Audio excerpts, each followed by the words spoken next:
အားလုံးပဲမင်္ဂလာပါလို့ခရစ်တော်နာမ၌နှုတ်ဆက်ရင်းနဲ့ကျွန်တော်တို့ဒီဗျာဒိတ်ချမ်းလေ့လာခြင်းအစီအစဉ်ကနေပြန်လည်ကြိုဆိုပါရစေလို့ကျွန်တော်တို့လွန်ခဲ့တဲ့ချိန်မှာဆိုရင်ကျွန်တော်တို့ဗျာဒိတ်ချမ်းခန်းကြီး20အထိပြီးသွားပါပြီနေ့တစ်ထောင်အကြောင်းရည်စာတန်ရဲ့နောက်ဆုံးပုံကန်ချင်းအကြောင်းရည်ပြီးရင်ဒီပလင်ဖြူအကြောင်းရည်ကျွန်တော်တို့လေ့လာခဲ့ပြီးပါပြီကျွန်တော်တို့ဒီညမှာတော့အဆက်ဖြစ်တဲ့ဗျာဒိတ်ချမ်း20ဗျာဒိတ်ချမ်း21ဟုတ်ဗျာဒိတ်ချမ်း21ငယ်တစ်ကနေ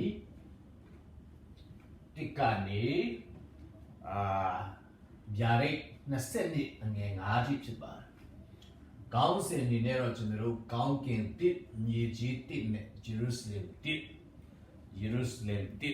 အတစ်တွေကြီးပဲကျွန်တော်တို့ဒါလေ့လာရမှာဖြစ်ပါတယ်လို့ကျွန်တော်တို့အစဉ်သင်ရှိပြီဆိုရင်ဗျာဒိတ်ချမ်းခန်းကြီး21ကိုကျွန်တော်တို့လှန်ရအောင်လို့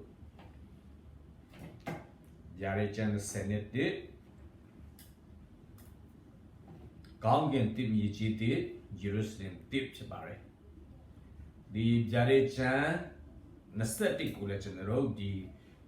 3ပိုင်းထားပါတယ်ပထမတော့ကောင်းကင်တစ်နဲ့မြေကြီးတစ်အခန်းငယ်1ကနေ10ထိဖြစ်ပါတယ်အခန်းငယ်1ကိုကျွန်တော်တို့ဖတ်ရအောင်ကောင်းကင်တစ်နဲ့မြေကြီးတစ်ကိုလည်းငါမြင်၏အဘယ်သို့နည်းဟုမူကားရှီးကောင်းကင်နဲ့ရှီးမြေကြီးတွေရွေ့သွားကြပြီထိုအခါမှစ၍သမုတ်တရားမရှိတဲ့သမုတ်တရားမရှိ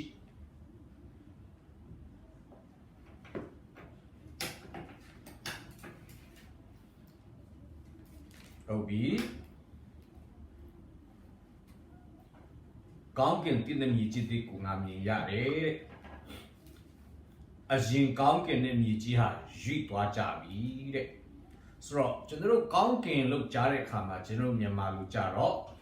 တိတ်မခွဲကြဘူးပေါ့နော်ကျွန်တော်တို့ကောင်းကင်လို့ပြောတာ ਨੇ ဖျားရှိတဲ့နေရာကိုလည်းကျွန်တော်တို့ကောင်းကင်လို့ခေါ်တယ်စัจ java လာအာကာသစัจ java လာကိုလည်းကျွန်တော်တို့ကောင်းကင်လို့ခေါ်တယ်ဒီကဘာမြေပြင်ရဲ့အထက်ပေါ့နော်ဒါအထက်လီဟာနယ်ကိုလည်းကျွန်တော်တို့ကောင်းကင်လို့ခေါ်တာဖြစ်တယ်ဆိုတော့ဒီနေရာမှာကောင်းကင်နဲ့မြေကြီးလို့ပြောတဲ့အခါမှာဖျားရှိတဲ့နေရာကိုပြောခြင်းမဟုတ်ပဲနဲ့ဖျားသခင်ဟာစัจ java လာရဲ့ပြင်ပမှာရှိတာဖြစ်တယ်ဒီစัจ java လာကိုပြောခြင်းတာဖြစ်တယ်ဆိုတော့ဘာကြောင့်လဲဆိုတော့ဒီအပြစ်တရားကလက်ရှိကောင်းကင်ဖြစ်တဲ့စัจ java လာကြီးကိုတလကောက်မြေကြီးကိုတလကောက်သူကထိခိုက်တာဖြစ်တယ်ဒါပေမဲ့ဖျားသခင်ရှိတဲ့နေရာတတိယကောင်းကင်လို့ခေါ်တဲ့စัจ java လာပြင်ပဖျားရှိတဲ့နေရာကိုတော့ဘာမှမထိခိုက်ပါဘူးအဲ့ဒါကြောင့်အရင်ကောင်းကင်နဲ့အရင်မြေကြီးတစ်နော်ယခုလက်ရှိကောင်းကင်နဲ့မြေကြီးတစ်ဟာအပြစ်လဲဖို့လိုတယ်ဆိုတာဖြစ်ပါတယ်ဘာကြောင့်လဲအပြစ်တရားကြောင့်ဖြစ်တယ်ဆိုတော့အများစုကတော့ဒါဒီလက်ရှိစัจ java လာနဲ့ကောင်းကင်နဲ့မြေကြီးလုံးဝပြတ်သွားတာမဟုတ်ပဲနဲ့ပေါ့နော်အတိတ်ပြုတ်ပြင်းဖန်ဆင်းခြင်းခံရတယ်အတွင်တရံပြောင်းလဲသွားတယ်လို့ဒါခံယူကြအထူးသဖြင့်မီးအားဖြင့်ပေါ့နော်တိတ်ပန်နေရဆိုရင်မီးတက်အားဖြင့်ဖြစ်စည်းခြင်းခံပြီးတော့မှဒီကောင်းကင်ဟောင်းနဲ့မြေကြီးအောင်ကအတိတ်အနေနဲ့ဘုရားခင်ဖန်ဆင်းတယ်လို့ဒါခံယူကြတာဖြစ်ပါတယ်ဆိုတော့ဓမ္မဟောင်းထဲမှာလည်းဒီကောင်းကင်တစ်နဲ့မြေကြီးတစ်ဘုရားခင်ဖန်ဆင်းတဲ့အကြောင်းကောင်းကင်ဟောင်းနဲ့မြေကြီးဟောင်းဖြစ်စည်းမယ့်အကြောင်းကျမ်းပိုက်များစွာရှိပါတယ်ပထမဦးစွာဟေရှိယ34အငယ်4မှာဆိုရင်ခတ်သိမ်းသောကောင်းကင်တစားတို့သည်ပြုတ်၍မိုးကောင်းကင်သည်စာလိတ်ကဲ့သို့လှိမ့်ရရှိလိမ့်မည်စပြည့်တွေပင်မှအရွက်ကြတဲ့ကဲ့သို့၎င်းတင်းမောတဖန်ပင်မှအတီးကြတဲ့ကဲ့သို့၎င်းခတ်သိမ်းသောကောင်းကင်တစားတို့သည်ကြလိမ့်မည်တဲ့နော်ဆိုတော့အရွက်ကျွေတဲ့ကဲ့သို့အတီးကျွေတဲ့ကဲ့သို့ကျွေကြလိမ့်မယ်တဲ့စာလိတ်တဲ့ကဲ့သို့လိတ်သွားမယ်ဟေရှိယ65ငယ်19မှာလည်း တွေ့ရပါတယ်ကြည့်ရှုလောမိုးကောင်းကင်နဲ့မြေကြီးတစ်ကိုငါဖန်ဆင်းမည်အရင်မိုးကောင်းကင်နဲ့မြေကြီးကိုမအောင်မေရနှလုံးမမှတ်မိရတဲ့နောက်ဟေရှေယ66အငယ်20မှာလည်းကျွန်တော်တို့တွေ့ရတယ်ငါဖန်ဆင်းသောကောင်းကင်တစ်နဲ့မြေကြီးတစ်ဒီငါရှိ၌တည်တဲ့ကဲ့သို့တင်တို့ဤအမျိုးအနွယ်နဲ့တင်တို့ဤနာမတွေလည်းတည်ရလိမ့်မည်လို့ထာဝရပြမိန်တော်မူ၏ဟေရှေယ51အငယ်6မှာလည်းမိုးကောင်းကင်ကိုမျောကြည့်ကြလောမြေကြီးကိုလည်းငုံ၍ကြည့်ကြလောမိုးကောင်းကင်သည်မေးခုကဲ့သို့ကွယ်ပြောက်၍မြေကြီးတွေအဝတ်ကဲ့သို့ဟောင်းနှွမ်းလိမ့်မည်ဓမ္မတိမှာလို့ဓမ္မဟောင်းမှာဒါတော်တော်များများ prophet ပြုထားတဲ့ဟာတွေကဒီဗျာဒိတ်ချမ်းကပြည့်စုံစေတာဖြစ်ပါတယ်စာလံတရားနေ့အငယ်25 29မှာလည်းကျွန်တော်တို့တွေ့ရပါတယ်ကိုရော်ဒီရှိဦးစွာ၌မြေကြီးကိုတည်တော်မူပြီးမိုးကောင်းကင်သည်လည်းလက်တော်နှင့်ဖန်ဆင်းသောအရာဖြစ်မှဤထိုအရာတို့သည်ပျက်စီးခြင်းသို့ရောက်တော်လဲတနည်းနည်းပျက်စီးမယ်ဆိုတာသိကြတယ်ကိုရော်ဒီအမြဲတည်ရှိတော်မူ၏ထိုအရာရှိသမျှတို့သည်အဝတ်ကဲ့သို့ဟောင်းနွမ်းခြင်းသို့ရောက်၍ကိုရော်ဒီဝတ်လုံကိုလဲကဲ့သို့လဲတော်မူသဖြင့်ပြောင်းလဲခြင်းရှိကြတော်လဲကိုရော်ဒီပြောင်းလဲတော်မမူပါအသက်လဲမကုန်မဆုံးရပါတဲ့အဝတ်ကဲ့သို့လဲမယ်တဲ့ဘုရားခင်ကနော်ဒီကောင်းကင်ရဲ့မြေကြီးကိုတခင်ယေရှုကိုယ်တိုင်ကလည်းရှင်မသက်ခန်းကြီး24အငယ်34-35မှာဗာပြောထားလဲဆိုငါမှန်ကဆိုဒီကကောင်းကင်နဲ့မြေကြီးမတည်တော်လဲငါစကားတည်လိမ့်မယ်ဆိုလိုတာကဒီကောင်းကင်နဲ့မြေကြီးကအမြဲတည်မြဲမှာမဟုတ်ဘူးဆိုတာသခင်ယေရှုကိုယ်တိုင်ဒါ prophet ပြုထားတာဖြစ်တယ်ဆိုတော့တခြားမှာကုလုကာထဲမှာလည်းရှိပါတယ်ဟေဒီအခန်းကြီး1အငယ်10ရဲ့စနစ်မှာတော့တဖန်ကျမ်းစာလာတွေကအိုထာဝရဘုရားကိုတော်သည်ရှိဥစွာ၌မြေကြီးကိုတည်တော်မူပြီးမိုးကောင်းကင်သည်လည်းလက်တော်နှင့်ဖန်ဆင်းသောအရာဖြစ်ပါ၏ထိုအရာတို့သည်ပျက်စီးခြင်းသို့ရောက်တော်ကိုတော်သည်အမြဲတည်တော်မူ၏ထိုအရာရှိသမျှတို့သည်အဝတ်ကဲ့သို့ဟောင်းနွမ်းခြင်းသို့ရောက်၍ကိုတော်သည်ဝတ်လုံကိုလိမ့်တဲ့ကဲ့သို့လိမ့်တော်မူသဖြင့်ပြောင်းလဲခြင်းရှိကြတော်လဲကိုတော်သည်ပြောင်းလဲတော်မူအသက်တော်လည်းမကုန်မဆုံးရပါဟုလာတည်းအဝတ်ကဲ့သို့ဟောင်းနွမ်းမယ်လဲမယ်ဆိုတာဒါရှိပါတယ်ဟေဒီခန်းကြီး7အငယ်26အငယ်28အထက်ကဗျာဒိတ်တော်တန်သည်မြေကြီးကိုလှုပ်သည်ဖြစ်၍ယခုတဖန်ငါသည်မြေကြီးနှင့်ကောင်းကင်ကိုလှုပ်ဦးမေဟုဂတိတော်ရှိ၏တဖန်ဟူသောစကား၏အိဗေကမလှုပ်သောအရာတို့ကိုတည်စေခြင်းကလှုပ်သောအရာတို့ကိုတည်စေခြင်းကလှုပ်သောအရာတို့ကိုလောကီအရာကဲ့သို့ပယ်ဖြစ်လိမ့်မည်ဟုဆိုလိုသည်လှုပ်အောင်မယ်တဲ့နော်လက်ရှိမြေကြီးကိုနိပိပေတရုဒုတိယဩရာစာဆောင်ခန်းကြီးခွန်ခန်းကြီး3အငယ်ခွန်အငယ်30အငယ်7ကနေစနစ်ကြည့်တဲ့အခါမှာဘယ်လိုပုံစံနဲ့ဒီလက်ရှိကောင်းကင်နဲ့မြေကြီးစัจ java လာတဲ့မြေကြီးကနော်ပျောက်သွားမလဲပျက်စီးမလဲဆိုတာမြင်အားဖြင့်နော်မြင်အားဖြင့်ဆိုတာကျွန်တော်တို့တွေ့ရတယ်ဆိုတော့ယခုရှိသောမိုးကောင်းကင်နဲ့မြေကြီးမူကတရားဆုံးဖြစ်၍အဓမ္မလူတို့ကိုဖျက်ဆီးသောနေ့ရက်တိုင်အောင်ထိုနှုတ်ကပတ်တော်အားဖြင့်တူထားလျက်ရှိ၍မြေရှုခြင်းအဖို့လိုငါနေရစ်တည်းတခိုးဒီညခါလာတကယ်လို့ထာဝရပြည့်နေ့ရက်သည်လာလိမ့်မည်ထိုနေ့၌ကောင်းကင်သည်ကြီးစွာသောအတန်နှင့်တကွပျောက်သွားလိမ့်မည်မြေကြီးကိုမှဆ၍မြေကြီးပေါ်မှာပြုတ်လို့သမျှသောအရာတို့သည်ကျွမ်းလောင်ကြလိမ့်မည်တို့ဖြစ်၏အရာလုံးစုံတို့သည်ကုံစင်မီမှန်သောကြောင့်မိုးကောင်းကင်သည်မီးနှင့်ပြည့်၍လောကဓာတ်တို့သည်ပူအားကြီးလျက်အည်ကျူခြင်းကိုခံရသောနေ့တည်းဟူသောဖျားသခင်၏နေ့ရောက်လာလိမ့်မည်ဟုတင်တို့သည်မိသူတို့ကတော့မီးအားဖြင့်အည်ကျူခြင်းနော်ပုံသွင်းခြင်းပုံတရံပြောင်းလဲသွားမယ်ဆိုပြီးတော့မှတိတိကျကျပြောထားပါတယ်ယောမအခန်းကြီး8အငယ်20ကနေ20ကျွန်တော်တို့ကြည့်တဲ့အခါမှာဖန်ဆင်းခြင်းအားလုံးအတစ်မျော်လင့်နေတဲ့နော်ကောင်းကင်ရောမြေကြီးရောတတဝါတွေရောတစ်ပင်ပန်းမှန်တဘာဝတရားတွေကအတစ်အင်ဂျီဖြစ်တယ်ဆိုအင်ဂျီအတစ်လဲဘူးပေါ့နော်အခုလက်ရှိဖန်ဆင်းခြင်းကမပြည့်စုံဘူးအဖြစ်တရားကြောင့်ဤလောကဒီအနေဆနိုင်ငံတို့အလူလူလိုက်ဒီမဟုတ်ဖျားသခင်သားတို့၏ထူးမြတ်သောလွတ်ချင်းချမ်းသာတည်ဟူသောဖောက်ပြန်ခြင်းဖောက်ပြန်ပျက်စီးခြင်းအနောင်ဖွဲ့မှကယ်လွတ်ခြင်းချမ်းသာကိုဝန်စားမယ်ဟု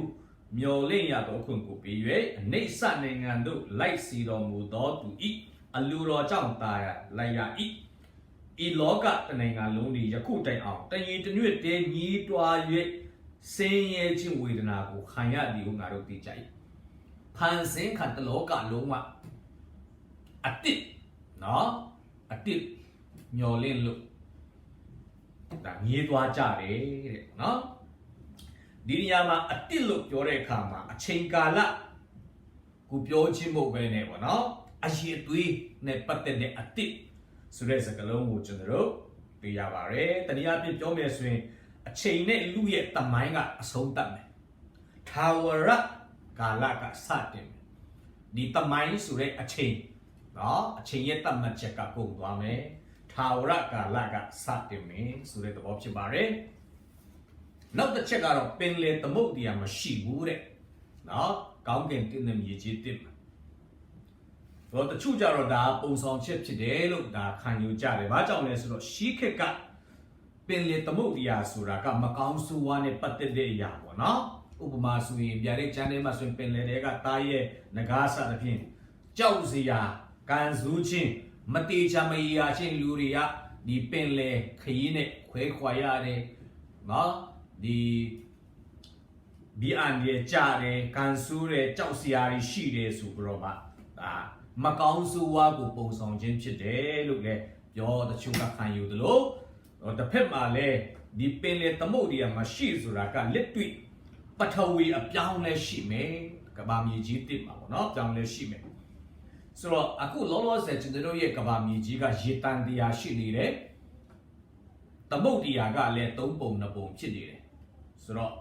ရေတန်တရားပေါ်မှာမိခိုနေတယ်ပေါ့နော်ကျွန်တော်တို့ဒီပတ်ဝန်းကျင်ကဆိုတော့မြေကြီးတစ်မှာကြတော့ရေကိုမိခိုရတဲ့အခြေအနေမဟုတ်တော့ဘူးပေါ့နော်ဒီတဘာဝတရားတွေကရေကိုလည်းမမိခိုတော့ဘူးပင်လေသမုဒ္ဒရာလည်းမရှိတော့နော်ဆိုတော့တနည်းအားဖြင့်ပြောမယ်ဆိုမြေကြီးကတော်တော်ကျဲမယ်ပေါ့နော်ဆိုတဲ့သဘောဖြစ်ပါတယ်ဆိုတော့ရေကိုအမြည်ပြုတ်တဲ့ဆိုတော့ကျွန်တော်တို့ခန္ဓာကိုယ်လည်း90 80 90ရာခိုင်နှုန်းက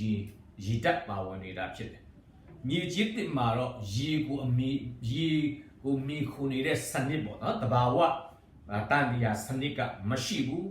ဒီပထဝီအနေကယာဒီဥတုတွေကစပြောင်းလဲမယ်ဆိုတဲ့သဘောဖြစ်ပါတယ်နေမြတ်ကျပြန့်လာမယ်ပင်လေသမုဒ္ဒရာမရှိဘူးဆိုလို့ဒါရေချူမြစ်ချောင်းအင်းအိုင်တွေဒါကတော့ရှိနေအောင်မှာဖြစ်ပါတယ်ပေါ့နော်ဘာကြောင့်ပင်လေမရှိနှစ်တစ်ထောင်မှာလူတွေကတိုးပွားလာမှာမို့လို့ဒါကဘာမြေကြီးကပို့ပြီးတော့မှလက်ရှိတဲ့အစပေါင်းများစွာကျပြန့်လာဖြစ်တယ်ဆိုတဲ့အကြောင်းဖြစ်ပါတယ်ဆိုတော့အဲ့ဒါကတော့ခန်းကြီးတစ်ပဲဖြစ်ပါတယ်21အခန်းငယ်တစ်ပဲဖြစ်ပါတယ်အခန်းငယ်1ကိုကျွန်တော်တို့ဆက်ဖတ်ရအောင်အခန်းငယ်1မှာတော့တန်ရှင်သောဂျေရုဆလင်မြို့တည်နော်မြို့တန်ရှင်သောမြို့တည်ဟူသောဂျေရုဆလင်မြို့တည်သည်မိမိခင်ပွန်းကိုတစားစင်သောမင်္ဂလာဆောင်တရုတ်သမီးကဲ့သို့ပြင်ဆင်လျက်ဖျားသခင်အထံတော်ကောင်းကင်ဘုံမှဆင်းသက်သည်ကိုငါမြင်၏တဲ့ဆိုတော့တန်ရှင်သောဂျေရုဆလင်မြို့တည်ကိုမြင်တယ်ဘယ်လိုပုံစံနဲ့မိမိခင်ပွန်းကိုတစားစင်သောတဲ့ခင်ပွန်းအတွက်အလှပြင်ထားတဲ့မင်္ဂလာဆောင်တရုတ်သမီးလိုပဲတဲ့ပြင်ဆင်လျက်ဘုရားခင်အထံတော်ကောင်းကင်ဘုံကဆင်းသက်သည်ကိုမြင်တယ်တဲ့ဆိုတော့ကျမ်းစာထဲမှာဆိုရင်အများအားဖြင့်ဘုရားခင်ဟာကောင်းကင်ဘုံမှာနေတဲ့လူသားတွေကမြေကြီးပေါ်မှာနေထိုင်တော်သူများဖြစ်တယ်ဆိုပြီးတော့မှအမြဲတမ်းခွဲခြားပြီးတော့မှပေါ်ပြလေးရှိတာဖြစ်တယ်ဒါပေမဲ့ကောင်းကင်တမြေကြီးတဲ့ထာဝရကာလမှာတော့ဒီကောင်းကင်နဲ့မြေကြီးကမခွဲတော့ဘဲနဲ့ဖျားရှိတဲ့နေရာလူရှိတဲ့နေရာတက်ခွဲခြားခြင်းမရှိတော့ဘဲနဲ့တနည်းအားဖြင့်ပြောမယ်ဆိုရင်ကောင်းကင်နဲ့မြေကြီးဖျားရှိတဲ့နေရာနဲ့လူသားရှိတဲ့နေရာကပေါင်းစည်းမှဖြစ်တယ်ပေါ့နော်ကောင်းကင်ကနေဆင်းသက်တယ်တဲ့ဆိုတော့ဂျေရုဆလင်မြို့တစ်ကဒါကောင်းကင်ဘုံမှာရှိပြီးသားဖြစ်တယ်ဆိုတော့ကောင်းကင်တမန်များကဘာဦးမဆာ၍ယူနိုခံသူများရဲ့ဝိညာဉ်များဂျေရုဆလင်မြို့တစ်မှာရှိနေတာဖြစ်တယ်ဆိုတော့ဂျေရုဆလင်မြို့တစ်ကနော်အခုမှဒီမြေကြီးတစ်ကောင်းကင်တစ်ရှေ့မှာပဲပေါ်လာတာမဟုတ်ဘူးကလေးကရှိပြီးသားဖြစ်တယ်အခုချိန်နဲ့ရှိပြီးသားဖြစ်တယ်ဂါလတိအခန်းကြီးလေးအငယ်26မှာဆိုရင် အပေါ်၌ရှိသောဂျေရုရှလင်မြို့မူကားခတ်သိမ်းသောငါတို့၏မိတီးဟူသောကျွန်မမဟုတ်သောမိမဖြစ်သည်အပေါ်၌ရှိတဲ့ဂျေရုရှလင်မြို့တည်လို့ရှင်ပေါလုကသုံးထားတာကိုလည်းကျွန်တော်တို့တွေ့ရတယ်ဟေဘရဲခန်းကြီး17အငယ်30မှာလည်းအကြောင်းမူကားဘုရားသခင်တီထောင်ပြုစုတော်မူသောခိုင်ခန့်သောမြို့ကိုမျှော်လင့်သည်တဲ့ထူပြေကိုမအောက်မိပဲကောင်းကင်ပြည်တည်ဟူသောတာရစ်မြစ်သောပြည်ကိုတောင်းတခြင်းရှိကြ၏ထို့ကြောင့်ဘုရားသခင်သည်သူတို့၏ဘုရားဟူ၍ခေါ်ဝေါ်ခြင်းကိုရှက်တော်မမူသူတို့၏နေရာဖို့နေစရာဖို့မြို့ကိုတည်တော်မူပြီးနော်ရှိသက်ရှင်းသူတွေဟာဒီမြေကြီးကိုမတန်းတတော့ဘာကြောင့်လဲသူတို့မျောလင့်တာကကောင်းကင်နိုင်ငံကောင်းကင်ရွှေပြည်ဖြစ်တယ်တဲ့သူတို့အတွက်ဘုရားပြင်ဆင်ပေးထားတာနော်ရှိပြီးသားဖြစ်ပါရဲ့ဆိုတဲ့အကြောင်းဖြစ်တယ်โอเคဟေဘရဲခန်းကြီးစနစ်အငယ်22ကနေ23မှာလည်းပြောထားတယ်ဆိုတင်တို့ဒီဇီအွန်တောင်တို့၎င်းအသက်ရှင်တော်မူသောဘုရားသခင်မြို့တော်တည်ဟူသောကောင်းကင်ယေရုရှလင်မြို့တို့၎င်းအတိုင်းမသိများစွာသောကောင်းကင်တမန်တို့၏အသင်းတော်ဘု၎င်းခတ်သိမ်းသောသူ၏တရားစီရင်တော်မူသောဘုရားသခင်ထံတော်တို့စုံလင်ခြင်းတို့ရောက်သောသူတော်ကောင်းတို့၏စိတ်ဝိညာဉ်တို့ထံတို့၎င်းနော်ကောင်းကင်ယေရုရှလင်မြို့တော်မှာကောင်းကင်တမန်တွေရှိသက်ရှင်သူတွေနော်တိတ်နဲ့တန်းနဲ့ဂရီနဲ့ရှိတယ်ဆိုတာခေါ်ပြထားတာကိုတွေ့ရတယ်။ယာရိချခန်းကြီး3အငယ်7မှာလည်းအချင်းသူတွေအောင်မြင်၏ထိုသောကိုငါသည်ငါ၏ဘုရားသခင်မိတ်မှန်တော်၌တိုင်ဖြစ်စေပြီ။နောက်တဖန်သူသည်ပြင်သို့မရွေ့ရငါ၏ဘုရားသခင်နာမတော်ကို၎င်းငါ၏ဘုရားသခင်ထံတော်မှထွက်၍ကောင်းကင်ဘုံမှဆင်းသက်သောယေရုရှလင်မြို့တည်ဟူသောငါ၏ဘုရားသခင်မြို့တော်၏နာမကို၎င်းငါ၏နာမတိကို၎င်းထူသူပေါ်၌ငါသည်အခရာတင်မီကောင်းကင်ဘုံမှဆင်းသက်သောယေရုရှလင်မြို့တဲ့ယောရှင်ယောခရစ်ဝင်ကျမ်းခန်းကြီး14အငယ်3မှာတော့သခင်ယေရှုကိုယ်တိုင်ကပြောတယ်ငါဘအိမ်တော်၌နေစရာခန်းများရှိ၏သို့မဟုတ်ရင်မဟုတ်ချောင်းကိုတင်တို့အားငါမပြောဘဲမနေတဲ့တင်တို့နေစရာရက်ကိုပြင်ဆင်ခြင်းငါတွားရ၏ဆိုတော့အခန်းများစွာရှိနေတယ်ကောင်းကင်ဂျေရုရှလင်မြို့တည်မှာသခင်ယေရှုကိုယ်တိုင်ကအာမခံချက်ပေးထားပါတယ်ဒီနေရာမှာဒီဂျေရုရှလင်မြို့တည်ကိုခရစ်တော်ရဲ့တန်ရှင်းသောတရုတ်သမီးလို့တင်စားတာဖြစ်တယ်တစ်ဖက်မှာဆိုရင်ပြည်သစာမကြီးနဲ့သူဟာအမတမကွာခြားလာတာဖြစ်တယ်ဆိုတော့ပြည်သစာမကြီးအန်တီခရစ်ရဲ့ပြည်သစာမကြီးနဲ့လုံးဝမတူဘဲနဲ့တန်ရှင်းတဲ့တရုတ်သမီးကဲလို့ဖြစ်တယ်တဲ့သူဟာကောင်းကင်ဂျေရုရှလင်မြို့တည်ဖြစ်တယ်လောကီဘာဘူးလုံးညဉ့်ညမ်းမှုမတရားမှုပေါင်းနဲ့ပြည်တဲ့ဘာဘူးလုံးနဲ့တအားကွာခြားတာကိုကျွန်တော်တို့တွေ့ရတယ်ဂျေရုရှလင်မြို့တည်လို့ပြောတဲ့အခါမှာတရုတ်သမီးလို့ပြောတဲ့အခါမှာအဲ့ဒီမြို့ကိုပဲအထူးပြုတာမဟုတ်ပါဘူးတကယ်တော့မြို့ထဲမှာနေတော်သူတွေဂျေရုရှလင်မြို့ဟာခရစ်တော်ရဲ့တရုတ်သမီးဖြစ်တယ်မြို့ကိုပြောချင်တာမဟုတ်မြို့ထဲမှာနေထိုင်သောသူများကိုဦးစားပြုချင်တာဖြစ်တယ်အဲ့ဒီဂျေရုရှလင်မြို့တစ်ထဲမှာဘယ်သူတွေနေထိုင်မလဲရွေးနှုတ်ခံသူများတန်ရှင်းသူများနေထိုင်မှာဖြစ်တယ်သူတို့ကိုဦးစားပြုခြင်းဖြစ်တယ်ဆိုတော့အဲ့ဒါကိုသခင်ယေရှုကိုယ်တိုင်ကလုကာခန်းကြီး73အငယ်34မှာအိုဂျေရုရှလင်မြို့တင်ဒီပရောဖက်တို့ကိုတတ်မြဲရှိတင်ရှိရာတို့စီလိုတော်သူတို့ကိုလည်းကြောက်ကဲတဲ့ပြည့်မြဲရှိကြက်မာဒီမိမိသားငယ်တို့ကိုတောင်းရဲဆုယုံတကယ်တော့တင်ဤသားတို့ကိုဆုယုံစေခြင်းကကြင်ပါများစွာငါလူရှိတင်မူကအလူမရှိအိုဂျေရုရှလင်ဆိုပြီးသခင်ယေရှုကညီတန်းတဲ့အခါမှာယေရုရှလင်အတွက်ငိုကြွေးတဲ့အခါမှာမြို့ကိုပြောချင်တာပေါ့အဆောက်အဦကိုပြောချင်တာမဟုတ်ဘူးအဲ့ဒီမြို့သားတွေအဲ့ဒီမြို့ထဲမှာနေထိုင်သောဂျေရုရှလင်မြို့သားတွေဟာဒီ prophet ကိုတတ်လိရှိတယ်ပေါ့နော်ဆိုပြီးတော့မှဒါသူတို့နဲ့ပတ်သက်ပြီးတော့မှသခင်ယေရှုညီးသွားတန်ဖြစ်ပါတယ်အဲ့ဒါကြောင့်ကောင်းကင်ဂျေရုရှလင်မြို့ဟာခရစ်တော်ရဲ့တရုတ်သမီးဖြစ်တယ်လှပတဲ့တန်ရှင်းတယ်လို့ပြောတဲ့အခါမှာမြို့အဆောက်အဦဆိုတာထက်အဲ့ဒီမြို့မှာနေထိုင်သောယုံကြည်သူများကိုဦးစားပြုခြင်းဖြစ်တယ်လို့ပြောချင်ပါတယ်ဟုတ်ပြီအငယ်3ကိုကျွန်တော်တို့တစ်ချက်သွားရအောင်ကောင်းကင်ဘုံမှအခန်းကြီး27အငယ်3ကောင်းကင်ဘုံမှကြီးသောအတန်ကဘုရားသခင်၏တဲတော်သည်လူတို့တွင်ရှိလူတို့နှင့်အတူကျိန်ဝက်တော်မူမည်သူတို့သည်ကိုယ်တော်၏လူဖြစ်ကြလိမ့်မည် ရားသခင်သည်ကိုယ်တော်တိုင်သူတို့နှင့်အတူရှိနေ၍သူတို့၏ဘုရားသခင်ဖြစ်တော်မူမည်တဲ့။ဟောဆိုတော့ဘုရားသခင်ဤတဲတော်ဘုရားသခင်ဤတဲတော်ဖြစ်ကောင်းကင်မှကြီးသောအတန်တဲ့ပလင်ကောင်းကင်သို့မဟုတ်ပလင်တော်ထဲမှကြီးသောအတန်ဖြစ်တယ်။တဲတော်ဘုရားသခင်ရဲ့တဲတော်ဟာလူတို့တွင်ရှိတယ်တဲ့လူတို့နဲ့အတူကျင်းဝတ်တော်မူမေတဲ့ဘုရားသခင်သူတို့ဒီကိုယ်တော်ကြီးလို့ဘုရားသခင်ကိုယ်တိုင်ဒီသူတို့နဲ့အတူရှိတယ်သူတို့ရဲ့ဘုရားဖြစ်တဲတော်ရဲ့အဓိပ္ပာယ်ပါလေဘုရားသခင်ဒီလူတွေနဲ့အတူတူနေတယ်သို့မဟုတ်လူတွေကြားထဲမှာနေတယ်ဓမ္မဟောင်းမှာဣသရေလလူမျိုးတွေတဲတော်ဆောက်ခိုင်းတယ်ဘာကြောင့်လဲဘုရားသခင်ကသူတို့အလယ်မှာသူတို့ထဲမှာလာနေတယ်ဆိုတဲ့သဘောဖြစ်ပါတယ်ဆိုတော့ဓမ္မဟောင်းမှာဆိုရင်တော့ဘုရားရဲ့ဘုန်းတော်နော်မျက်မှောက်တော်တဲတော်ထဲမှာထင်ရှားလေးရှိပါတယ်ဆိုတော့ဗိမာန်တော်ထဲမှာနောက်ပိုင်းမှာကျင်းဝတ်ပါတယ်နံပါတ်1မှာဆိုရင်တော့ဘုရားရဲ့ဘုန်းတော်ဟာယေရှုခရစ်နော်ဒီလူတွေထဲမှာ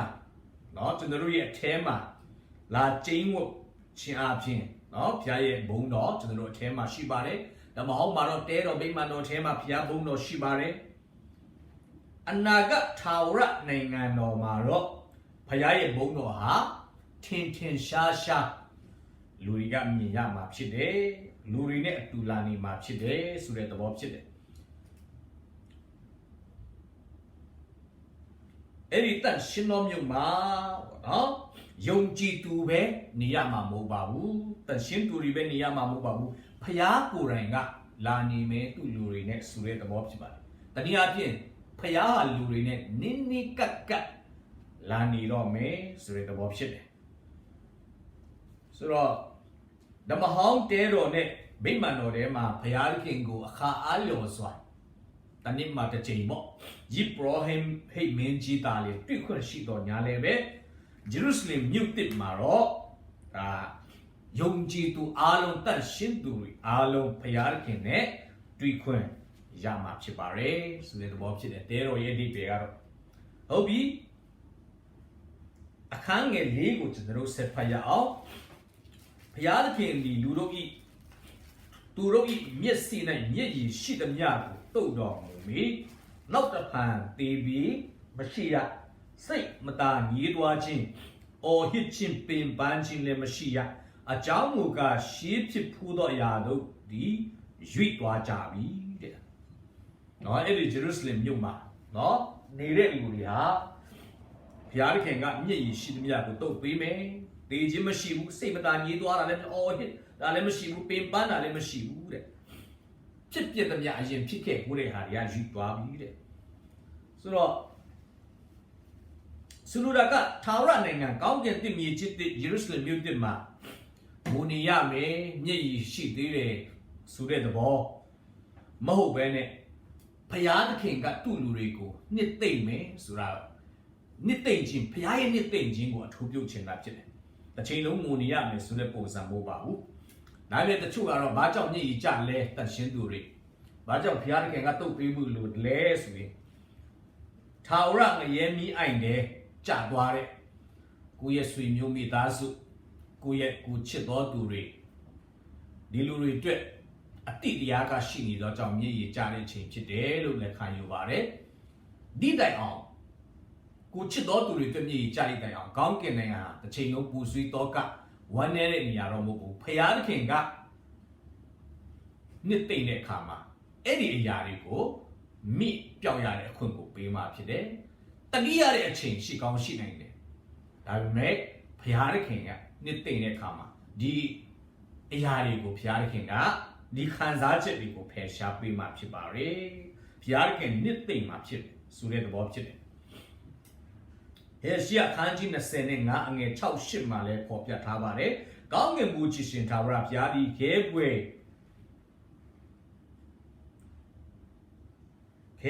စားပွဲဟောင်းသောစတိဤပွဲတည်ဟူသောစူသောခဲပွဲစားပွဲကောင်းမွန်စွာစစ်သောစတိဤဟောင်းကိုလူခတ်သိန်းတို့အဖို့ဤတောင်ပေါ်မှာစီရင်တော်မူလိမ့်မည် လူခတ်သိန်းတို့ကိုဖုံးသောမျက်နှာဖုံးကို၎င်းခတ်သိန်းသောလူမျိုးတို့ကိုဖုံးလွှမ်းသောတင်းတိမ်ကို၎င်းဤတောင်ပေါ်မှာ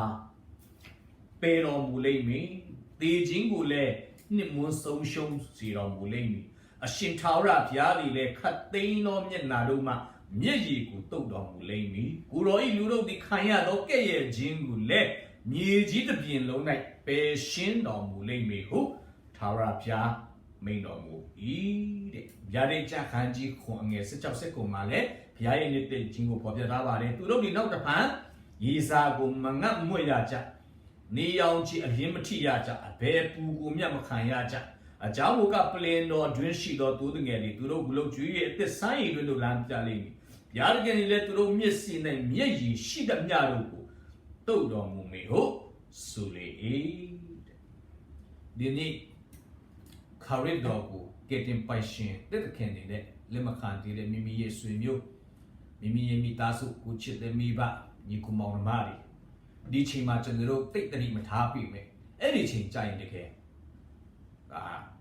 ထာဝရငရဲမီးအိုင်ရောက်သွားရင်တော့ပြုတ်ပြင်ပြောင်းလဲလို့မရတဲ့ဒါအခြေအနေတစ်ခုဖြစ်သွားမှာဖြစ်တယ်အဲ့ဒါကြောင့်ဒီချိန်ဟာကျွန်တော်တို့စွတောင်းပေးရမယ့်အချိန်ကိုချစ်တော်သူတွေအတွက်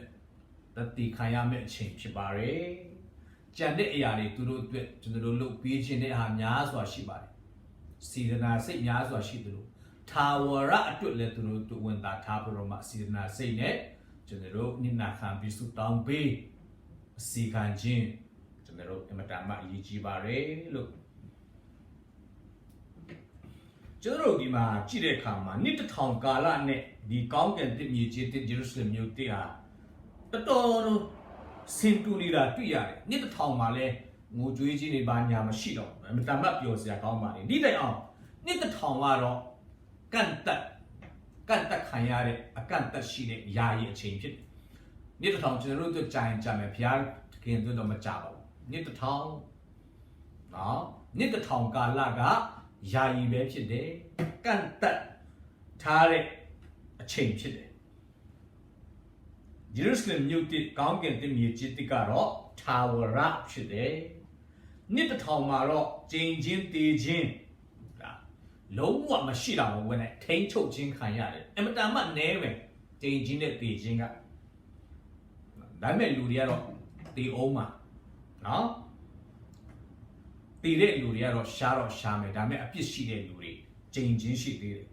ဒါပေမဲ့ဒီထာဝရကာလမှာကောင်းကင်တမြေကြီးတဲ့ဂျေရုဆလင်မြို့တင်မှာတော့ကျင်းချင်းလည်းလုံးဝမရှိဘူးတည်ချင်းလည်းလုံးဝမရှိဘူးเนาะအများကြီးကွာပါသေးတယ်เนาะဘာကြောင့်လဲအဲ့ဒီချိန်ကြရင်လူဟောင်းအာဒမ်တည်ပြီးတော့မှကျွန်တော်တို့ထမြောက်တဲ့ကိုခန္ဓာပြန်လဲထမြောက်တဲ့ကိုခန္ဓာကသူ့မှာအပြစ်မရှိတော့ဘူးเนาะပြီးရင်ပလင်ဖြူရှိမှတရားစီရင်ခြင်းပြီးသွားတဲ့အခါမှာတေခြင်းနဲ့မာရဏနိုင်ငံကိုငရဲမိအိုင်တဲ့ကိုပစ်ချတော့ကြောင်းဒါတေခြင်းနဲ့မာရဏနိုင်ငံလည်းမရှိတော့ဘူးပေါ့နော်ကျွန်တော်တို့အဲ့ဒီချိန်ကြရင်ယေရှုအားဖြင့်အပြစ်နဲ့တေခြင်းတရားပေါ်မှာကျွန်တော်တို့အောင်ပွဲခံရမယ့်အချိန်ဖြစ်ပါတယ်ဆိုတော့တိကောခန်းကြီး15မှာရေးထားပါတယ်အငယ်54မှာဤပုတ်တတ်သောအရာတွေမတည်နိုင်သောဖြစ်လို့၎င်းเนาะတည်တတ်သောအရာတွေမတည်နိုင်ဖြစ်လို့၎င်းဝန်စားလောကတည်ခြင်းနေအောင်ခြင်း၌နှစ်မြုပ်ပြီးဟုကျမ်းစာ၌လာချက်ပြည့်စုံလိမ့်မည်နှစ်တစ်ထောင်မှာလူတွေเนาะတည်နိုင်သေးပါတယ်ဒါပေမဲ့ထာဝရကောင်းကင်တစ်မြေကြီးတစ်ဂျေရုဆလင်မြို့တစ်မှာတော့လုံးဝတည်ခြင်းကလုံးမရှိတော့ကျိန်ခြင်းလုံးမရှိတော့တည်ခြင်းဟာနှစ်မြုပ်သွားတယ်တဲ့အောင်ခြင်းမှာယေရှုခရစ်အောင်ခြင်းအဖြစ်ပါเนาะဆိုတော့အနာဂတ်ထာဝရနိုင်ငံတော်ကောင်းကင်တစ်မြေကြီးတစ်ဂျေရုဆလင်ရှင်မြို့တော်သူ့ရဲ့ပြည့်စုံခြင်းလှပခြင်းကောင်းမြတ်ခြင်းတွေကိုကျွန်တော်တို့လူအုံနောက်နဲ့လူစိတ်ကိုယ်ရည်နဲ့အတွေးခေါ်နဲ့စကလုံးများနဲ့ပုံဖော်လို့မမြင်နိုင်ဘူး။ဘာကြောင့်လဲ။ကျွန်တော်တို့မရောက်ဘူးတဲ့နေရာမကြုံဘူးတဲ့နေရာကျွန်တော်တို့ပြောတဲ့အခါမှာအမတန်မှခက်ခဲပါတယ်လူတွေနားလည်ဘူး။ဆိုတော့အဲ့ဒါကြောင့်တခါတလေဒီဂျေရုဆလင်မြို့တစ်ကောင်းကင်တစ်မြေကြီးတစ်ရဲ့လှပခြင်းကောင်းမြတ်ခြင်းနော်ပြည့်စုံခြင်းတွေကိုလူတွေနားလည်အောင်ပြောတဲ့အခါမှာ ပေါင်းလက္ခဏာသုံးတာထက်အနုလက္ခဏာယခုဖြစ်နေတဲ့အနုလက္ခဏာနဲ့နိုင်ရှင်တဲ့အခါမှာလူတွေကနည်းနည်းသဘောပေါက်တာဖြစ်တယ်အဲ့ဒါကြောင့်ဘယ်လိုရှင်းပြလဲဆိုတော့ဒီကျမ်းပိုင်ထဲမှာဂျေရုဆလင်ရွှေမြို့တစ်ကောင်းကင်တစ်မြေကြီးတစ်ဆိုတာတည်ခြင်းမရှိတဲ့နေရာနော်ငိုကြွေးခြင်းမရှိတဲ့နေရာဆိုတော့ကြိမ်ခြင်းမရှိတဲ့နေရာပင်ပန်းခြင်းမရှိတဲ့နေရာဝမ်းနည်းခြင်းမရှိတဲ့နေရာခွဲကွာခြင်းမရှိတဲ့နေရာအိုခြင်းတင်နာခြင်းမရှိတဲ့နေရာဆိုပြီးတော့မှအနုလက္ခဏာနဲ့နိုင်ရှင်တဲ့အခါမှာအော်ဒါကောင်းပါပဲလူတွေကအဲ့လိုနော်စိတ်ကူးရင်နိုင်တာဖြစ်တယ်တကယ်တော့သူ့ရဲ့လှပခြင်းကောင်းမြတ်ခြင်းဟာကျွန်တော်တို့ယခုစကလုံးဘာစကလုံးမဲ့တုံမမီနိုင်ဘူးရှင်းပြလို့ဘယ်လိုပဲရှင်းပြပုံဆောင်ချက်ပေးခိုင်းနိုင်ချက်ပေးဒါမမီနိုင်ဘူးမဖော်ထုတ်နိုင်ဘူးသူ့ရဲ့ကောင်းမြတ်ခြင်းကဘာကြောင့်လဲလူလက်နဲ့လို့တာလုံးဝမဟုတ်ဘုရားရဲ့လက်ရာဆိုတော့အဲ့ဒါကြောင့်လူတွေနားလည်အောင်အနုလက္ခမကောင်းတဲ့အရာတွေမရှိတဲ့နေရာဆိုပြီးရှင်းပြရတာဖြစ်တယ်ဥပမာဒီရန်ကုန်သားတယောက်ရန်ကုန်မှာရှိတဲ့လူတယောက်နိုင်ငံခြားမသွားဘူးတဲ့ရန်ကုန်သားတယောက်နော်စင်ကာပူဘယ်လောက်တန့်လဲဘယ်လောက်ကောင်းလဲအမေရိကဘယ်လောက်စနေကြလဲဘယ်လောက်တာယာလဲနော်အဲ့လိုမျိုးပြောပြနေရင်တော့မှ तू ရောက်မှမရောက်ဘူးလားအဲ့ဒါကြောင့် तू နားလည်မှာမဟုတ်ဘူးပေါ့နော်သူစိတ်ကူးရင်ထဲမှာတော့ပုံဖော်နေမယ်သူစိတ်ကူးရင်နာနဲ့တူချင်မှတူမယ်အဲ့ဒါကြောင့်ရန်ကုန်သားတွေနားလည်ဖို့ဆိုရင်နိုင်ငံခြားဘယ်လောက်ကောင်းတယ်လဲဘယ်လောက်တိုးတက်တယ်လဲဘယ်လောက်နေရှင်စရာကောင်းလဲလို့ကျွန်တော်တို့ရှင်းပြခြင်းနေဆိုရင်မိခဏမပြတ်တဲ့နေရာမိုးရွာရင်ရေမဝက်တဲ့နေရာနော်ယထာကားစီးရင်နော်လူမတိုးတဲ့နေရာဆိုတော့စသဖြင့်ပေါ့ရှင်မရှိတဲ့နေရာဆိုတော့တအားမပူတဲ့နေရာ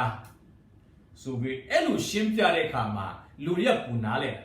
အခုလက်ရှိခံစားနေတဲ့ဝေဒနာတွေနဲ့ရှင်းပြတဲ့အခါမှာလူတွေကပူနာလဲတယ်လို့ကောင်းကင်ရွှေပြည်အကြောင်းဘယ်လောက်တာယာတဲ့အကြောင်းရှင်းပြတဲ့အခါမှာလဲစကလုံးဒီလင်္ကာတွေယတာတွေမလုံလောက်ဘူးပေါ့နော်အဲ့ဒါကြောင့်အနုလက္ခဏာနဲ့တခါတလေဒီမြေကြီးရဲ့လက်ရှိလောကရဲ့မပြည့်စုံခြင်းနဲ့ရှင်းပြရတာဖြစ်ပါတယ်ပေါ့နော်ဒီချင်းနာချင်းအိုချင်းမရှိတဲ့နေရာနာကျင်ချင်းဝမ်းနည်းချင်းမရှိတဲ့နေရာပင်ပန်းချင်းမရှိတဲ့နေရာဆိုပြီးတော့မှရှင်းပြရတာဖြစ်ပါတယ်နော်အခန်းငယ်9ကျွန်တော်တို့ဆက်သွားရအောင်အခန်းငယ်9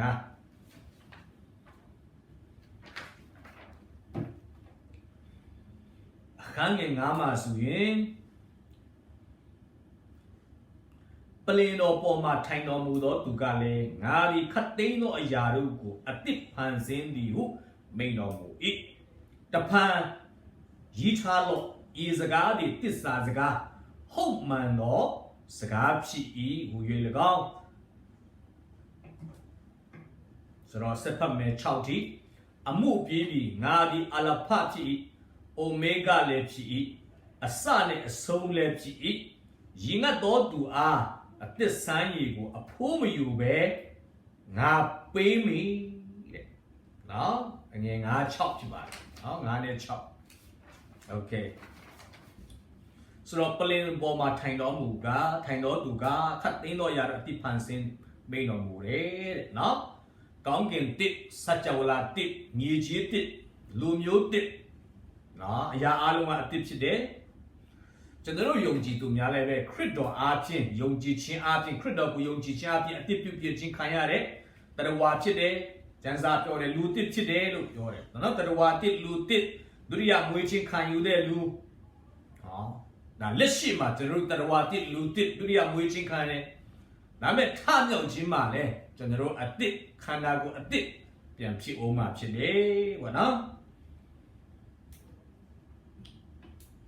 ဖန်ဆင်းခံစัจ java လာတစ်ခုလုံးကကျင့်ခြင်းကနေလွတ်မြောက်မှာဖြစ်တယ်လက်ရှိအဟောင်းနဲ့တော့လုံးဝကွဲပြားခြားနာမှာဖြစ်တယ်တဲ့အမှုပြေးပြီးတဲ့ငါဒီအလဖာနဲ့အိုမေဂါကျွန်တော်ယခုလူသားတွေနေထိုင်တဲ့ကဘာမြေကြီးစัจ java လာရဲ့တမိုင်းတက်တန်းကအဆုံးသတ်နေကုန်ချုပ်မှာဖြစ်တယ်အမှုပြေးပြီးတဲ့နော်လူတမိုင်းကအမှုပြေးပြီးဖျားသခင်ရဲ့နော်ထာဝရနိုင်ငံကစတော့မှာဖြစ်တယ်ပေါ့နော်ဆိုတော့ ယေရှုကငါဒီအလဖာနဲ့အိုမေဂါလို့ပြောတဲ့အခါမှာအရာခတ်သိမ်းရဲ့အစအဆုံးဖြစ်တယ်အလဖာဆိုတော့ Greek အခရာရဲ့ပထမဆုံးကာကြီးဖြစ်တယ်ကာကြီးပြည့်လို့ဖြစ်တယ်ပေါ့နော်အိုမေဂါဆိုတာ Greek စကားလုံးရဲ့နောက်ဆုံးစကားလုံးအခရာနော်မြန်မာအခရာဆိုရင်အပေါ့နော်ငါဟာကာကြီးနဲ့အဖြစ်တယ်လို့ပြောတဲ့အခါမှာငါဒီအလဖာနဲ့အိုမေဂါဖြစ်တယ်အဲ့ဒီပြတော့ငါအစလည်းဖြစ်တယ်အဆုံးလည်းဖြစ်တယ်ဆိုတဲ့သဘောဖြစ်တယ်ဆိုတော့အဲ့ဒီချိန်ကြရင်နော်ဘုရားသခင်ရဲ့ထာဝရကာလနော်စတင်မှာဖြစ်တယ်ဘုရားသခင်ရဲ့ထာဝရကာလအဲ့ဒီခန်းချစ်တဲ့အငယ်30မှာဆိုရင်သူနဲ့နေသောအရာဝမူကာလအချိန်စီစုံခြင်းဤတာဒနာတွင်ကောင်းကင်ပေါ်မြေကြီးပေါ်မှာရှိသမျှတို့ကိုပေါင်း၍ခရစ်တော်၌ချုပ်ချစီတော်မူလိမ့်မည်တဲ့နော်ထာဝရကာလ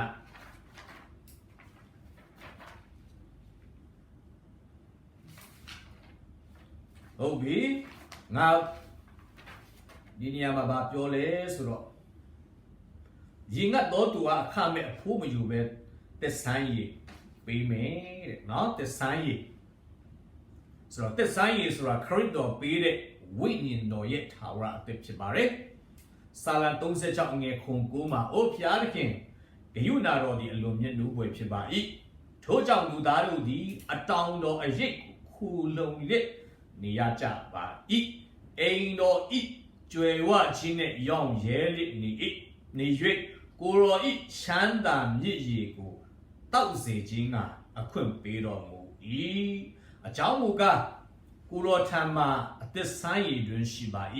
အလင်းတော်ထဲမှာကျွန်တော်တို့ဒီအလင်းကိုရကြပါ၏စာလံ40နှစ်အငယ်1နှစ်သမင်းရဲ့ရေစီးသောချောင်းကိုတောင့်တတကယ်တော့ကျွန်တော်ဝိညာဉ်ကိုရောကိုတောင့်တပါသည်ဖျားငါဝိညာဉ်နဲ့ဖျားခင်ဟူသောအသက်ရှင်တော်မူသောဖျားကိုနှက်လိုက်၏တဲ့ရင်ငတ်တော်သူကိုသက်ဆိုင်ရပေးမယ်တဲ့သက်ဆိုင်ရတိုက်စာလံ60နဲ့3အငယ်1မှာလဲနော်ဆာငတ်ချင်းကိုပြောပါတယ်။အိုးဖျားခင်ကိုရောတဲ့ကျွန်ုပ်ဤဖျားခင်ဖြစ်တော်မူ၏ကိုရောကိုကြိုးစား၍ရှာပါ၏ရည်မရှိတွေ့ချောက်တော်လွန်ပြင်၌ကျွန်ုပ်ဤဝိညာဉ်သည်ကိုရောကိုငတ်ပါ၏ကျွန်ုပ်ဤခန္ဓာသည်လည်းကိုရောကိုလွှမ်းဆွတ်ပါ၏ဟေရှယ55ငယ်1အိုးရင်ငတ်တော်သူအပေါင်းတို့ယေရှိယတို့လာကြလော့ငွေမရှိသောသူတို့လာကြဝယ်၍စားတော့ကြလောငွေမပါပဲအဖိုးကိုမပေးပဲလာ၍စပြည့်ရည်နဲ့နှုတ်ကိုဝယ်ကြလောနော်တောင်ပေါ်ဒီနာရှင်မတေတေမလည်းဖြောက်မှတ်ခြင်းပါရမီကိုဆာငတ်မှုတိတ်တော်သူမင်္ဂလာရှိတယ်တဲ့ဝါစွာကြွေးခြင်းခံရမယ်ဆိုကြတော့မှဒါသခင်ယေရှုကိုယ်တိုင်ကတွင်တင်ထားပါတယ်ဗောနော်ရှင်ယောဟန်ခန်းကြီးလေးအငယ်14မှာငါပေးသောရည်ကိုတောက်တော်သူမူကားရင်ငတ်ခြင်းနဲ့အစင်မပြစ်ကင်းလွတ်လိမ့်မည်ငါပေးသောရည်သည်ထိုသူ၌ထာဝရအသက်ရှင်ခြင်းလိုငါထွက်သောစမ်းရည်ရှိလိမ့်မည်မိန်တော်မူ၏ရှင်ယောဟန်ခန်းကြီးခုငယ်39ထိုပွဲကိုခံ၍နောက်ဆုံးသောနေ့မြင့်၌ယေရှုသည်ရက်၍ကြွေးကြော်တော်မူသည်ကားရင်ငတ်တော်သူရှိလင်ငါထံသို့လာ၍တောက်လော့ငါကိုယုံကြည်သောသူသည်ကျမ်းစာလာတဲ့အတိုင်းအသက်ရည်ထွက်ရစမ်းရည်တွင်ဖြစ်လိမ့်ဟုမိန်တော်မူ၏ထို့သောမိန်တော်မူသောယုံကြည်သောသူတို့သည်ခံရလက်တတော်ဝိညာဉ်တော်ကိုယင်မှတ်၍မိန်တော်မူ၏ယေရှုသည်ဘုံပွင့်တော်မမူသေးသောကြောင့်တန်ရှင်းသောဝိညာဉ်တော်ကိုပေးတော်မမူသည်တဲ့နော်တန်ရှင်းသောဝိညာဉ်တော်ကိုပေးတော်မမူသည်အေးကြတယ်ယေရှုခရစ်ပေးတဲ့တန်ရှင်းသောဝိညာဉ်တော်ရဲ့ထာဝရအသက်ဖြစ်တဲ့သက်ဆိုင်ရည်ဆိုတာအခုချိန်မှာတော့ဆာငတ်တော်သူကိုသာလင်ထူသက်ဆိုင်ရည်ကိုတိုက်ကျွေးနိုင်တာဖြစ်တယ်အဲဒါကြောင့်မိတ်ဆွေဆာငတ်ပါကဲတင်ချင်းမရသေးဘူးဆိုရင်ထာဝရအသက်တည်ဖို့တော့သက်ဆိုင်ရည်အတွက်ဆာငတ်ပါယေရှုစီလာပါတောက်ဖို့ပြီးပြီလောကရန်နေနဲ့အဖြစ်တရားထဲမှာနှစ်မွန်းပြီးတော့မှလောကရဲ့လွမ်းမိုးခြင်းလောကရန်ရဲ့ရိုက်ခတ်ခြင်းနဲ့ပင်ပန်းနွမ်းနယ်ဒဏ်ရာတွေနဲ့လဲနေတယ်ခန်းချောက်နေတယ်ဆိုရင်ဝိညာဉ်တော်နဲ့ပြန်လဲလန်းဆန်းဖို့ဝိညာဉ်တော်နဲ့ပြန်လဲပြေဝဖို့ခရစ်တော်စီပဲလာရမှာဖြစ်ပါတယ်ထာဝရသက်ဆိုင်ရည်သူတိုက်ကျွေးနိုင်ပါ ထာဝရအသက်ကိုပေးနိုင်တယ်လို့ဝိညာဉ်တော်နဲ့ပြေဝခြင်းကိုလည်းခရစ်တော်ပဲပေးတာဖြစ်ပါတယ်ပေါ့နော်ဆိုတော့ကျွန်တော်တို့ဒီသက်ဆိုင်ဒီသွားတဲ့အခါမှာကျွန်တော်တို့အငယ်အခန်းငယ်ခုကိုကျွန်တော်တို့ဆက်သွားရအောင်မြင်သောသူသည်ဤအရာတို့ကိုအမွေခံရလိမ့်မည်ငါသည်သူဤဖျားခင်ဖြစ်မင်းသူသည်လည်းငါဤသားဖြစ်လိမ့်မည်တဲ့အောင်မြင်သောသူဟာဤအရာတွေကိုအမွေခံရမယ်ဘာရလဲကောင်းကင်တစ်မြေကြီးတစ်ယေရုရှလင်မြို့တစ်သက်ဆိုင်ရခုနကကျွန်တော်တို့ဖတ်သွားတဲ့အရာတွေပါနော်ဆိုတော့မွေခံရမယ်တဲ့သူဟာငါရဲ့သားဖြစ်မယ်ဆိုတော့ငါဟာလည်းသူ့ရဲ့ဖျားခင်ဖြစ်မယ်တဲ့အောင်မြင်တော်သူဆိုတာဘယ်သူလဲအောင်မြင်တော်သူကျမ်းစာကြည့်တဲ့အခါမှာအောင်မြင်တော်သူသားတော်ယေရှုခရစ်တော်ကိုယုံကြည်တော်သူယေရှုခရစ်ဒီဖျားခင်သားတော်ဖြစ်ကြောင်းကိုယုံကြည်တော်သူမှအပလောကကိုအောင်တော်သူမရှိလို့တိယောခန်းချင်းကအငယ်လေးထဲမှာတွေ့ရနံပါတ်1ကတော့ယေရှုခရစ်ကိုယုံကြည်တော်သူဟာအောင်မြင်တော်သူလောကကြီးကိုအောင်မြင်တော်သူဖြစ်တယ်နံပါတ်2ကတော့အဆုံးတိုင်အောင်တည်ကြည်တော်သူများဖြစ်တယ်မိမိရဲ့ယုံကြည်ခြင်းမှာအဆုံးတိုင်အောင်တည်ကြည်ခြင်းဆိုတာအင်မတန်မှအရေးကြီးပါတယ်ဗျာဒိတ်ကျမ်းထဲမှာအဆုံးတိုင်အောင်တည်ကြည်မှုခဏခဏနော်နူးစော်တာမလိုအပ်ရင်မနူးစော်ပါဘူးအလူလူနဲ့အဆုံးတိုင်တည်ကြည်ဖို့ကအလူလူနဲ့ဖြစ်မယ်ဆိုရင်မနူးစော်ပါဘူးဒါပေမဲ့နူးစော်ရတယ်ဆိုကြတဲ့ကလူတွေပေါ်မှာတောင်းဆိုတာဖြစ်ပါတယ်နော်ကဲတင်ချင်းဟာဖျားပေးတာမှန်ပြီမဲ့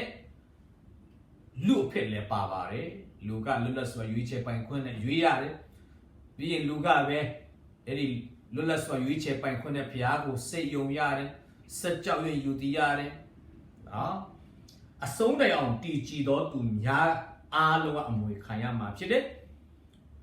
ဗျာဒိတ်ကျမ်းခန်းကြီး1အငယ်ခွန်အောင်မြင်တော်သူက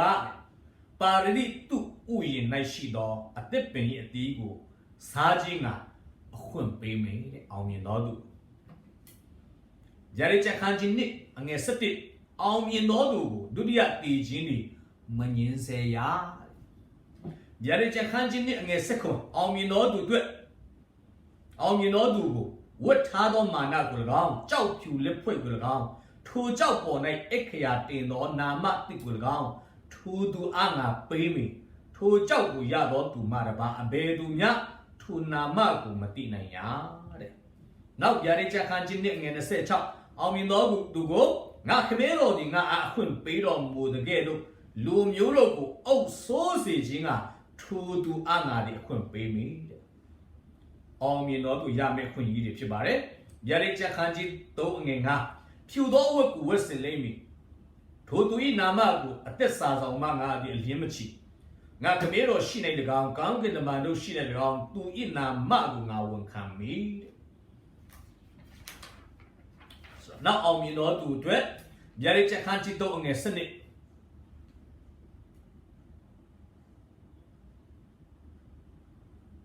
ထိုသူကိုငါသည်ငါ၏ဖျားသခင်ဗိမာန်တော်၌တိုင်ဖြစ်စီမည်နောက်တစ်ပံသူသည်ပြင်တို့မရွေ့ရငါ၏ဖျားသခင်နာမကို၎င်းငါ၏ဖျားသခင်ထံတော်မှထွက်၍ကောင်းကင်ဘုံမှဆင်းသက်သောဂျေရုရှလင်မြို့တည်တည်သောငါ၏ဖျားသခင်မြို့တော်၏နာမတော်၎င်းငါ၏နာမတော်၎င်းထူထူပေါ်၌ငါဒီအခရာတင်မည်တဲ့နောက်ဗျာဒိတ်ကျမ်းခန်းကြီး3အငယ်21နောက်ဆုံးငါသည်အောင်မြင်၍ငါခမေတော်၏ပလင်ပေါ်မှာခမေတော်နှင့်အတူထိုင်နေတဲ့ကဲ့သို့အောင်မြင်တော်သူသည်ငါဤပလင်ပေါ်မှာငါနဲ့အတူထိုင်နေရသောအခွင့်ကိုငါပေးမည်တဲ့အောင်မြင်တော်သူရမယ့်အခွင့်အရေးတွေအမွေတွေနည်းနည်းနော်နော်မဟုတ်ဘာလီတော့ paradise ပါရဒိတုဘုံဥယျာဉ်မှာအသက်ပင်ရဲ့အသေးကိုစားမယ်စားခွင့်ရမယ်ဒုတိယတည်ခြင်းကမငင်းစေရဘူးဝတ်ထားတော်မာနကြောက်ဖြူလက်ဖွဲ့ရမယ်နော်အဲ့ဒီကြောက်ဖြူပေါ်မှာအခရာတင်တဲ့နာမတိကိုလည်းရမယ်လူမျိုးမျိုးတို့ကိုအုပ်စုရတဲ့ခွင့်ရမယ်အောင်မြင်တော်သူကဖြူတော်အဝတ်ကိုရမယ်အသက်စာဆောင်ရတဲ့နာမည်မချီဘူးဗိမာန်တော်ရဲ့ တိုင်ဖြစ်ရမယ်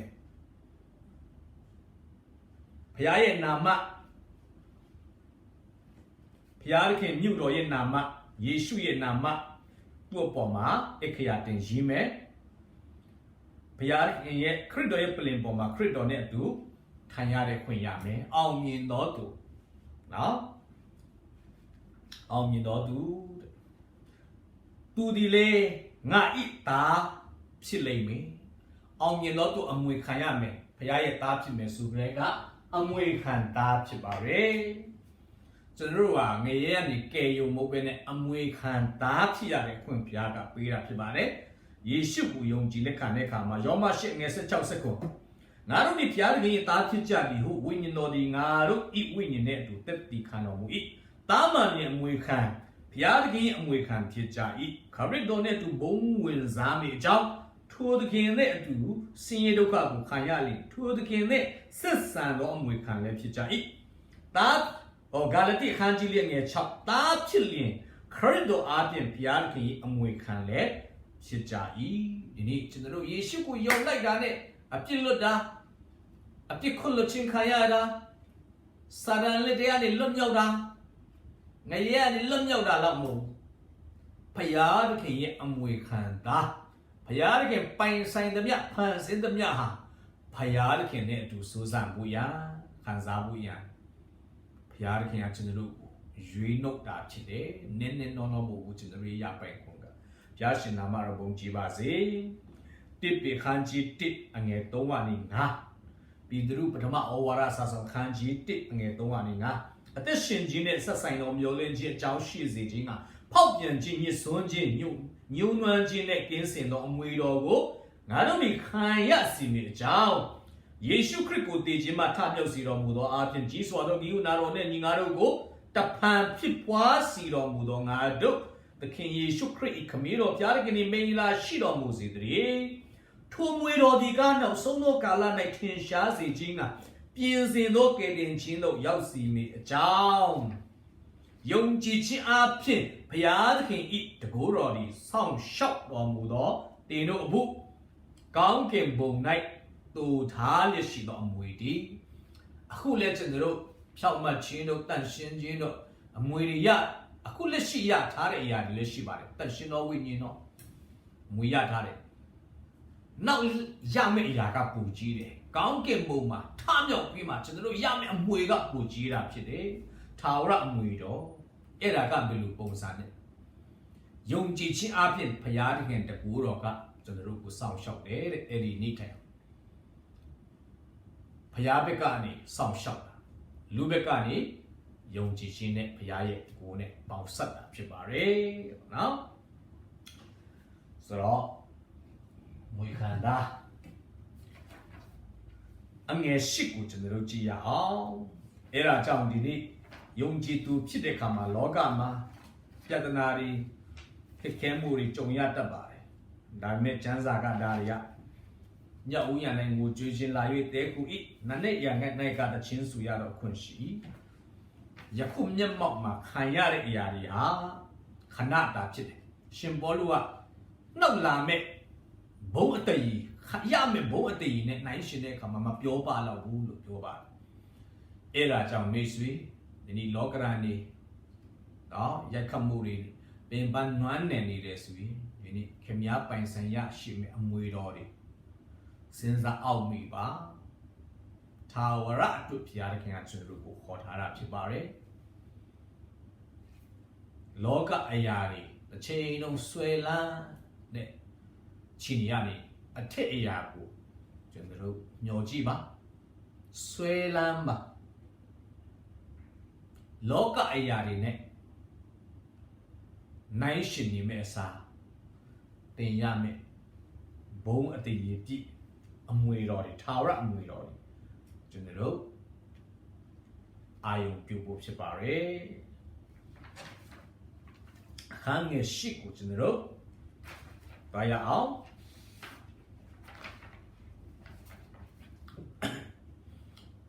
အခန်းငယ်ရှိမှာတော့ကြောက်တတ်သောသူမယုံကြည်သောသူဆက်ဆုပ်ယွန်ရှာဖွေသောသူ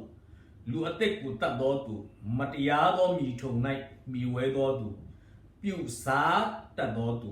ရုပ်တုကိုကိုးကွယ်တော်သူတစ္ဆာပြစ်တော်သူအပေါင်းတို့မူကားဒုတိယတည်ခြင်းတည်ဟူသောကန့်နှင့်လောင်သောမီးအိုင်ထဲ၌မိမိတို့အဖို့ကိုရကြလိမ့်မည်ဟု၍ငါအာမိန်တော်မူ၏တဲ့လူတိုင်းတော့အောင်မြင်သူဖြစ်မှာမဟုတ်ဘူးလူတိုင်းတော့အောင်မြင်သူမဖြစ်ဘူးဒါကြောင့်လည်းဒီမှာကြောက်တတ်တော်သူချုပ်ကြောက်တတ်တော်သူဆိုတဲ့အခါမှာသူရဲ့ဘောင်းသူရဲ့ဘောကြောင့်နော်သူရဲ့ဘောကြောင့်တော့ခရစ်တော်ကိုဝန်မခံရတော့ခရစ်တော်ကိုဝန်ခံမှုတွန့်ဆုတ်နေတဲ့ကျွန်တော်အဲဝံဂလိဝင်ရတဲ့ခါမှာတချို့တွေစိတ်ဝင်စားပါတယ်သဘောတူပါတယ်ဒါမဲ့ဆုံးဖြတ်ချက်ချဖို့မချရဲမဝန်ခံရဲဘူး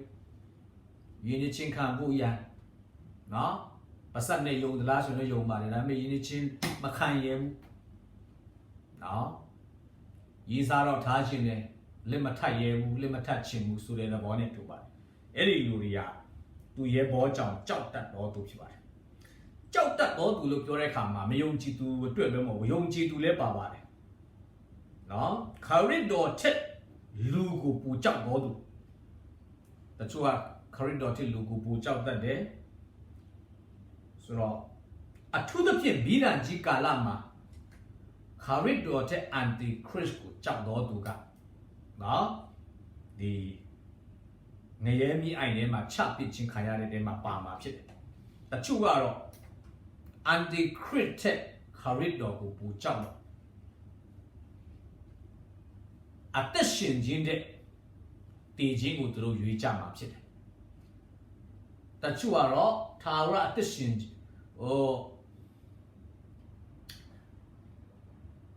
ထာဝရအသက်ရှင်ခြင်းတဲ့ခဏထာဝရအသက်ရှင်ခြင်းတဲ့ခဏတာအသက်ရှင်ခြင်းကိုရွေးကြမှာဖြစ်တယ်မာကုခန်းကြီးရှိငယ်35မှာမိမိအသက်ကိုကယ်တင်ခြင်းတော်သူတွေ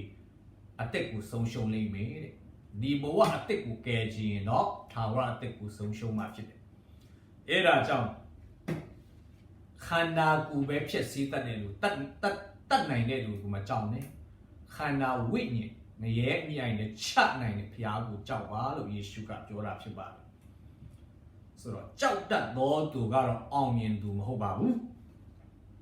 တချို့ကတော့နောက်ပြန်ကြည့်တဲ့လူဖောက်ပြန်တဲ့လူပေါ့နော်ယုံကြည်သူတွေလည်းဖြစ်နိုင်ပါတယ်ဒီမှာစရင်ပြုစုပါတယ်ကြောက်တတ်သောသူနောက်မယုံကြည်သောသူကတော့ရှင်းပါတယ်ဧဝံဂေလိတရားကိုငင်းပယ်သောသူများဖြစ်ပါတယ်နောက်တစ်ချက်ကတော့ဆက်စုပ်ယွန်ရှာပွေသောသူအကြံစီအပြုတ်မှုမတန့်ရှင်းဘူးနော်ယွန်စရာကောင်းတဲ့လူနောက်လူအသက်ကိုတတ်သောသူမုံတီးတတ်ဖြစ်သောသူနောက်မတရားသောမိထုံ၌မိဝဲသောသူတဏှာဘီလူးများကာမဂုဏ်လွန်ကျူးသူများဖောက်ပြန်သောသူများတရားမဝင်မတန့်ရှင်းသောလင်ဆက်ဆံခြင်းပြုမှုခြင်းများအလုံးပါဝင်ပါတယ်နောက်ပြုစားတတ်သောသူဆိုတာကနဆူနဲ့ပေါင်းပြီးတော့မှပြုစားတာလည်းမှန်တယ်လို့တစ်ဖက်မှာဒီပြုစားဆိုတာက sorcery ဆိုတာကမူရင်း Greek မှာ pharmakia လို့အဓိပ္ပာယ်ရပါတယ် pharmacy စီဝါကအဲ့ဒီကနေလာတာဖြစ်ပါတယ်ပြုစားတတ်သူလို့ပြောတဲ့နေရာမှာမူရင်းအဓိပ္ပာယ်ကဘယ်လိုတက်ရောက်နိုင်လဲဆိုတော့မူရင်းစီဝါသုံးဆွဲသောသူမွေစီဝါပြုလုပ်တော်သူရောင်းဝယ်ဖောက်ကားတော်သူများလည်းပါဝင်တာဖြစ်နော်ပြူစားတော်သူတော့မဟုတ်ဒါမွေစီဝါသုံးဆွဲတော်သူရောင်းဝယ်ဖောက်ကားတော်သူများ